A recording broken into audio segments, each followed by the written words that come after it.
qaar ka mid ah dhalinyarada Soomaalida ee ku dhashay amaba ku koray dalka Canada ayaa bilaabay olole ay lacag ugu ururinayaan qorshe ay doonayaan inay taalo kaga dhisaan goobtii uu ka dhacay qaraxii Soobe ee magaalada Muqdisho ee dadka badan ay ku dhinteen. Wariyeena Xuseen Nuur Xaaji ayaa warbixin arrintaas ku saabsan magaalada Toronto ka soo diray. dhalinyaradan ayaa doonaya in aanan si fudud loo ilaabin dadkii ku dhintay qaraxii Soobe Oktoobar sanadkii hore ka dhacay Muqdisho. waxayna aaminsan yihiin inay muhiim tahay in loo sameeyo wax lagu xasuusto.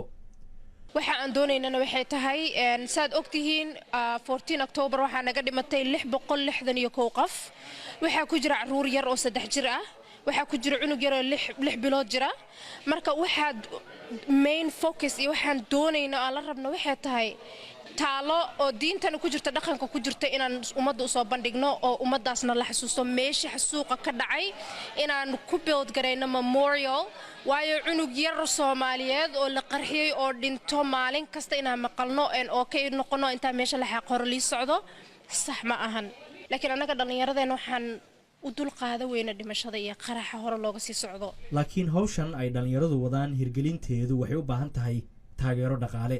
taageerayaan ka helaynaa iyo ka heli doonaa waa laba question oo markasta maskaxdeena ku jirta.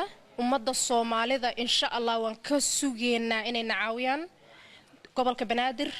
Our Prime Minister hadduu rabo inuu nacaawiyo qof kasta shacabka Soomaaliyeed way u furan tahay $20 $10 ummadeena dhan ay u furan tahay insha Allah. markaan inaga iskaashano wixii kale oo caawinaad ka rabnana adduunweynaha waa weydiisan karnaa, laakiin waxa ugu horeeya tahay ummadeena inay la imaato ayada initiative-ka iyo lacagta insha Allah. dadku sidee bay u arkaan qorshaha ay wadaan dhalinyarada halkan ku dhashay qaarkoodna halkan ku soo koray? waxa aad iyo aad ugu faraxsanahay in dhalinyaro halkan ku dhashay magaaladan ama Canada ku dhashay ama ayagoo yar ku koray inay ka murgayaan ka fakarayaan dhibka ka dhaca Soomaaliya mar walba. meeshan maanta waxa isku yimid dhalinyaro badan oo Soomaaliyeed oo u badan dhalinyarada waddankan ku dhashay oo maaragtay dhalinyarada inta ku barbaartay. marka wuxuu sameeyay barnaamij aad u qurux badan runtii oo ah inay xusaan dhibaatadii dhacday 14 October sanadka aan soo dhaafnay. Xuseen Nuur Xaaji, qubanaha VOA, Toronto.